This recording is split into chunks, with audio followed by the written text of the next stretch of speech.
বিসমিল্লাহির রহমানির রাহিম। আসসালামু আলাইকুম এভরিওয়ান। ওয়েলকাম টু সোনা হোমি হল চ্যানেল। আজ আপনার মাঝে নতুন একটি ভিডিও নিয়ে আলোচনা করব। ভিডিওটি হলো অনিদ্রা রোগের ২টি হোমিও ওষুধ। এভরিওয়ান, এটি একটি গুরুত্বপূর্ণ একটি ভিডিও।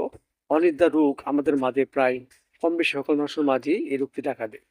এই রোগটি হওয়ার বিভিন্ন কারণ হয়ে থাকে। এর মধ্যে কিছু কিছু কারণ হলো, অনেক সময় আমরা অত্যধিক পরিমাণে চা, কফি পর্যাপ্ত পরিমাণে খাই। এই খাওয়ার ফলে অনেক সময় আমাদের মাঝে এই অনিদ্রা রোগটি হতে পারে।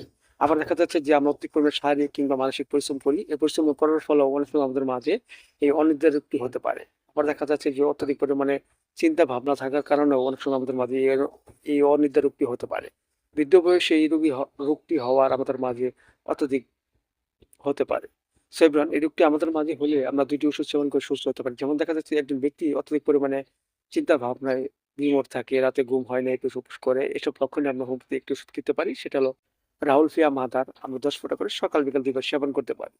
আবার দেখা যাচ্ছে যে এই রোগ আক্রান্ত ব্যক্তি যদি শীতকাতর হয়, একটু চালাক চতুর স্বভাবের হয় এবং রাতে ঘুমানোর সময় এপুস ওপুস করে, ঘুম হয় না এবং ডাক্তারের নিকট যেয়ে বলে, "ডাক্তার সাহেব, আমার রাতে ঘুম হয় না, আমাকে ওষুধ দেন।"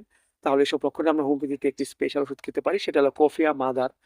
আমরা ১০ ফোঁটা করে সকাল বিকাল ২ বার সেবন করতে পারি। এতে করে আমাদের মাঝে আস্তে, আস্তে অনিদ্রা রোগটি কমে যাবে এবং ওষুধ চলাকালীন অবস্থায় একটি নিয়ম মেনে চলবো। যেমন দেখা যাচ্ছে যে পর্যাপ্ত পরিমাণে চা, কফি আমরা পরিহার করব এবং চিন্তা ভাবনা অধিক পরিমাণে আমরা পরিহার করব। এতে করে আমাদের মাঝে সুস্থ বোধ ফিরে আসবে। সো এভরিওয়ান, ভিডিওটি ভালো লাগলে অবশ্যই আপনারা লাইক দিবেন, সাবস্ক্রাইব করবেন এবং আমার এই ভিডিওটি আমাদের সবাই শেয়ার করে দিবেন। সবাই ভালো থাকবেন। Thank you so much.